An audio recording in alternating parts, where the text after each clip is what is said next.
Depending on where you live, this is holiday season. It's Gedizemba.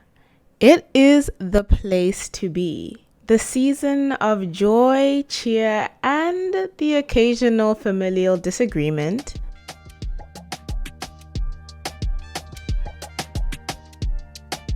Hello, lovely listeners. You are tuned into The Layered Experience. It is the space dedicated to the art of figuring it out, where we peel back the many facets of young adulthood, one intriguing layer at a time. I'm Maxine, your host, and today we are unwrapping, see what I did there, a topic many of us feel very many mixed feelings about: the holidays. It's fascinating, isn't it, that a season that is meant to be the most joyous can sometimes have us feeling the most alone or ostracized. I want us to dig deeper into family dynamics during the holiday season. It's a time when the generational divide truly shows up. You might find yourself at the dinner table having to defend your life, career choices, relationship status, or the unwelcome mentions about your weight under the guise of concern. Holidays can be a stressful time for all members of the family. So how do we navigate that? How do we have these conversations without feeling like we're on trial? How do you maintain your identity amongst the familial narrative? The math checks out, and according to the APA, 89% of individuals state that the holiday season is incredibly stressful for a few reasons. Some have spoken about issues about money, missing loved ones, and the impending doom of familial disagreements. A season that can be about joy and celebration can also bring about stress and anxiety. This stress often stems from the topic that we are discussing today: familial pressure and societal expectations. And it's not just you feeling this way, it's a widespread experience. But before we dive deeper, I want to first say thank you to everyone who has been watching, streaming, sharing, liking, rating. But let's not stop there. Please follow wherever you are listening from. That can be YouTube or Spotify or Apple. I try to make sure that this is available as widespread as possible. I also have at The Layered Experience on Instagram and TikTok. Go and follow so that you can get your daily content. And if you haven't yet, please do drop a rating, a like, or a comment. Engage. It really does help me grow here. And I also want to hear from you. What are your strategies with dealing with some of the stress that might come up during the holiday season? When I was younger, and even now, holidays meant family. It was this unspoken rule, but as we grow, we begin to establish our own routines and our own ways of celebrating. And as much as I love and adore my family, I think this can be said for anyone, our family included. Humans are complicated beings, and wherever there are humans, there are nuanced relationships. As someone who is extremely family oriented, I have found that as we are establishing ourselves in our adulthood, there is a dynamic change in the family that can at times be seamless and at other times not so much. This can be extremely tricky, especially because we are at the crossroads of still figuring out our path, and then there's that pressure of having it all together whilst still establishing that you are an adult. What pressures do you feel during the holidays? How do you deal with questions about your job and your life choices? I want to dig into some of the complexities that we might go through and how we could potentially handle it. Again, I don't claim to have all of the answers, and I know sometimes things in life don't go how we have pictured it or planned it. But sometimes just having some tools on hand can never hurt. I especially don't want to neglect those that might be feeling some loneliness during the holiday season, and I think that you might find some helpful tips during this episode. So this brings us to scenario and big question number 1.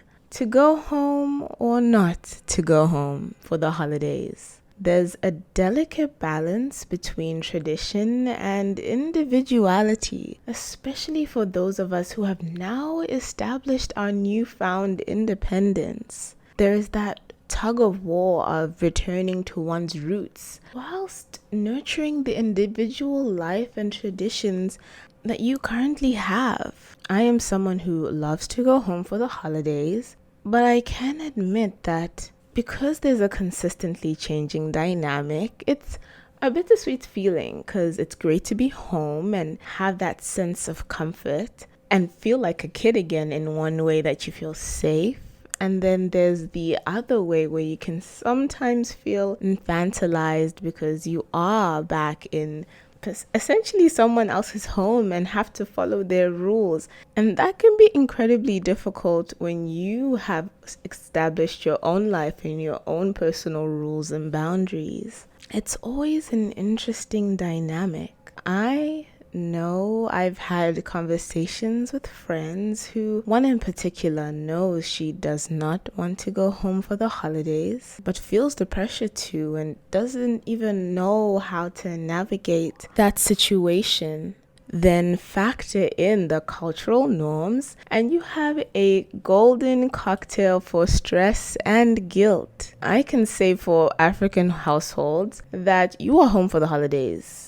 If not, where are you? Especially if you are not married and you know exactly what's going to happen on Christmas and New Year's. You're going to be in church and then followed by a family lunch or dinner. I mean, this is potentially a whole other podcast episode, especially for eldest African daughters. But how do you differentiate familial expectation from personal preference? And even if you do decide not to go home, it doesn't end there. There can still be some effects on your mental well-being, feeling that stress, feeling that guilt. And for those of us living at home, it's not really a choice, is it? There's that reality of having to manage expectations. The expectations we have of others and how we think the holiday season is going to go. Humans, and our family included, do not change overnight. And the honest truth is the only person we are in control of is ourselves. So finding ways that we can practice self-care and creating our own personal space whilst still being deemed as respectful is incredibly important. I think things such as finding a space you can designate as your own, whether that is a quiet corner or your bedroom, utilizing off-peak hours. And this really has to do with really knowing what the schedule is, but trying to find some time for yourself amidst everything that's going on, whether that's time to read, to reflect, to scroll on TikTok. All else fails, headphones are a must. It allows you to create your own bubble and listen to some music you love or stream some podcast, cough cough, at the late experience when you just feel like you want to get away a little bit. Because at the end of the day, it is important to balance familial traditions with our individual needs. Now let's address the elephant in the room. Setting boundaries. We've all heard how crucial it is, but how do we do it effectively? I know sometimes we hope we can do it without creating conflict, but the truth is, if you aren't setting boundaries, you are building resentment. I saw this interesting video on TikTok of this young man speaking to his mother about setting boundaries. And I know sometimes, especially for the older generation, they can take it like you're being disrespectful or don't appreciate the things that they've done for you in their lives. And it's just a bit difficult to navigate. I'm still trying to figure that out. But as usual, I like to peel things back. What is a boundary? And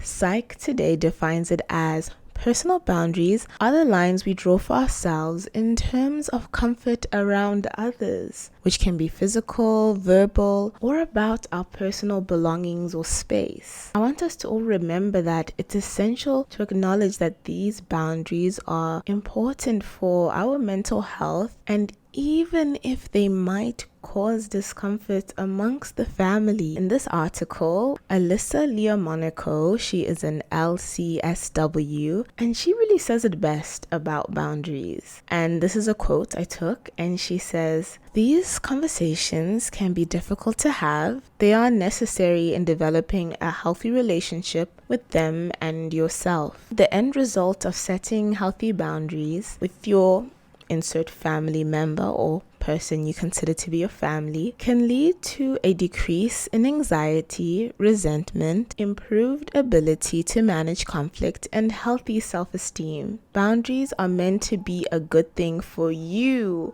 and the people that surround you."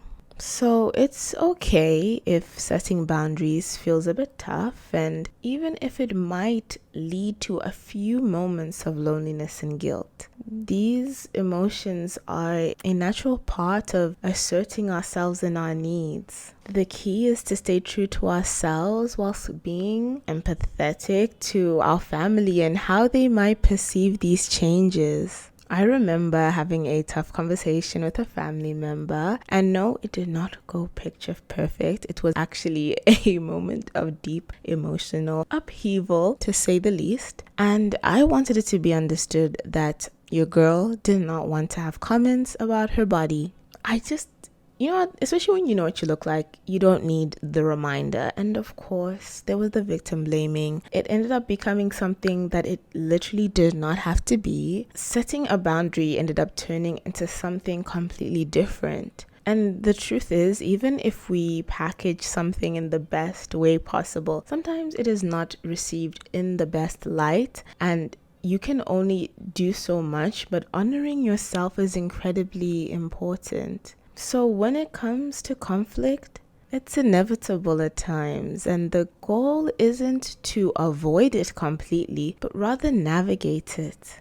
When different mindsets come to pass, let's try and approach each other with a mindset of understanding and communication, and even healthy confrontation. Remember, you are not on trial. You're simply sharing your perspective. Navigating conflict, especially within the family, especially during the holiday season, requires a blend of communication, empathy, and self-awareness. Obviously, as we're discussing this is a very nuanced topic. If you need professional help, please do seek that. In the event of something else, I would suggest some active listening. We must speak to understand rather than to respond, and acknowledge the other person's feelings, which can be hard, especially when the viewpoints are extremely differing. But I found that sometimes if you don't hear what the other person has to say,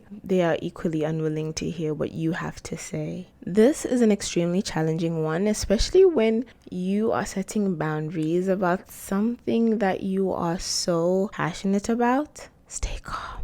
Stay calm. I know. Or as calm as possible, so that at least what we want to say can be communicated effectively. Because sometimes when that anger hits, it's just word vomit. Taking breaks, and if you feel like emotions are getting extremely high, who sets the rules? Why can't we take a break and a moment to cool down and then come back? Of course, making use of I statements. I feel like when the male family members are sitting around and I am washing the dishes, it makes me upset.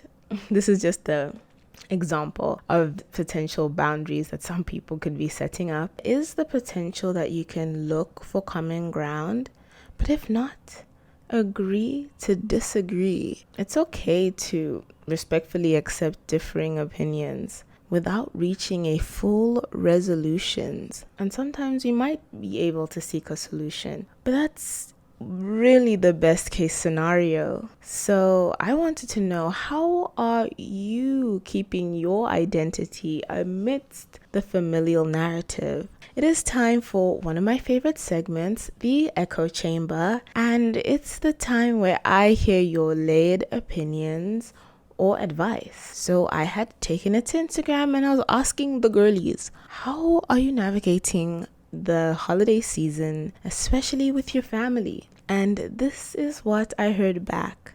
Girl, I am just late to the event to meet everyone, lit and dancing. Just smile and wave.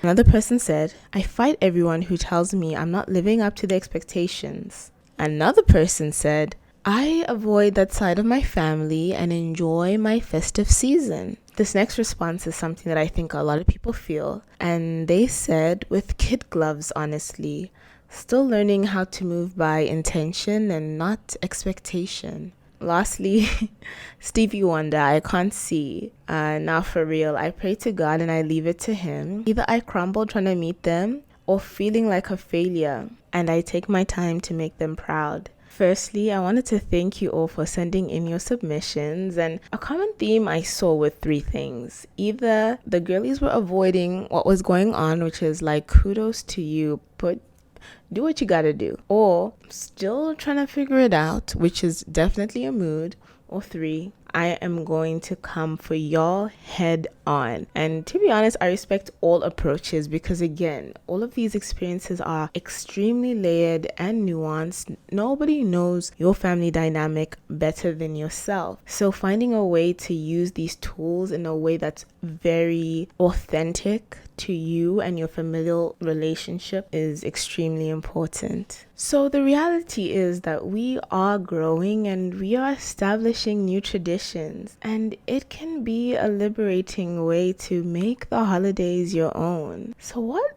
new traditions have you started? Maybe it's a solo trip, a friend's miss, or volunteering. It's about creating a holiday experience that truly resonates with you. In this journey of self-discovery, establishing new traditions during the holidays can be incredibly empowering. It's about redefining what this time means to you. Perhaps it's hosting a virtual movie night with friends or setting up a FaceTime with people from across the globe. I know that not everyone is surrounded by a lot of people, so this could also be smaller, more personal plans like a morning walk to reflect on what's going on, an evening of self-care. These new traditions can be a blend of fun, reflection, and connection. They serve as a reminder that the holidays are not just about how we have always celebrated in the past, but how we can celebrate them now in a way that aligns with who you are and who you are becoming. It's important for us to also, gosh, you're like, how many times is this girl gonna say it's important? There's so many things that are important, but it's important to acknowledge that loneliness can be an extremely huge part of the holidays for many of us. I actually saw this interest.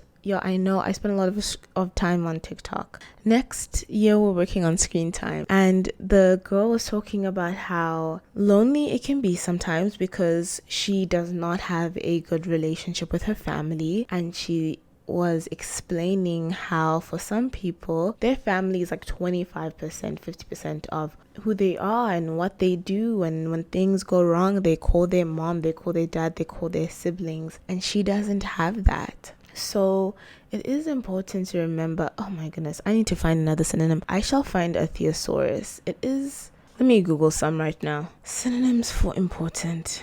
Oh, It is key. How did I forget that? It is key to remember that the holiday season can be extremely lonely and you are not alone in feeling alone. So what are ways that we can reach out and create connections with those in our lives that we know might potentially feel this way? I'm looking at you, Layered Fam. Do you know a friend you can invite over to a holiday dinner? Spare time to have a FaceTime call with them, or just small gestures that show that you truly care and thinking about their well-being. I plan on doing some more research on things like this because I do know, for example, No More Lonely Friends, which is this initiative to help people find friends. So I'm imagining there has to be something similar, especially for those who are craving companionship at this time. Sometimes simply sharing your feelings with someone can open the door to understanding in case they didn't even know what you were going through. These small steps can help bridge the gap of the loneliness that we sometimes feel and the lack of community we might feel as if we don't have during the holiday season. So it is time for one of my segments. I was going to say my favorite, but I'm like,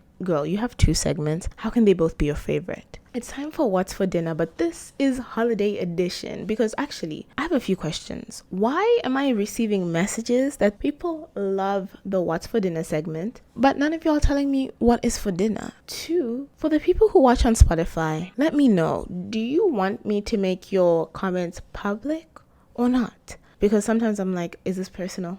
Can this be shared? So let me know. So you know me, a girl is craving chapati, she's craving mandazi, she's craving mbuzi, she's craving kisamvu. Like the girl is craving, some pilau. Like I'm craving all of the holiday dishes, all of the foods that's gonna hit the spot and leave the girl in a coma. So what are some of your favorite holiday foods that your family makes? And I don't want to hear none of this, like, I see the scariest stuff like potato salad and jello. I don't know what they call that stuff in the Midwest. Tell me the delicious stuff, please. While navigating the complexities of being with family during the holidays, it's imperative for us to cherish the positives. Being home can offer a sense of warmth and security that's hard to find anywhere else. Embrace the familial support, shared laughs over old traditions, and a chance to reconnect with your roots. These moments can be deeply comforting and offer a sense of belonging. Remember that amidst the challenges, there's always small pockets of joy and moments of connection that truly make the holiday season feel special. I know I cannot wait to eat, drink, and be merry with my family. If you haven't yet, I would truly appreciate it if you dropped a like, comment, review, and thank you for staying with me all this time. As usual, please follow at The Layered Experience on Instagram, TikTok, YouTube, all of the places.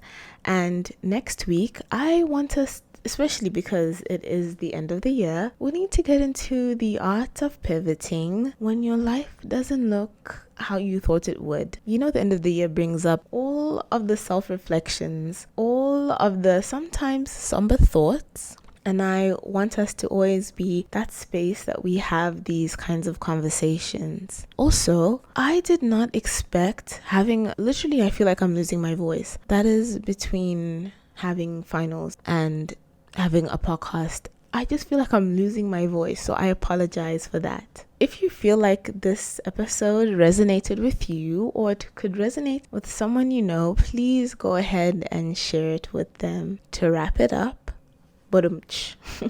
remember that the holiday season is as much about personal joy and peace as it is about family and tradition. It's truly about finding the balance. I leave you with a quote from Brené Brown. Daring to set boundaries is about having the courage to love ourselves, even when we risk disappointing others. As you are entering this holiday season, know that you have a friend in me, and thank you again for sharing these moments with me. It truly means the world. Until next time, keep unraveling, keep exploring, and embrace every layer of your unique journey. Happy holidays.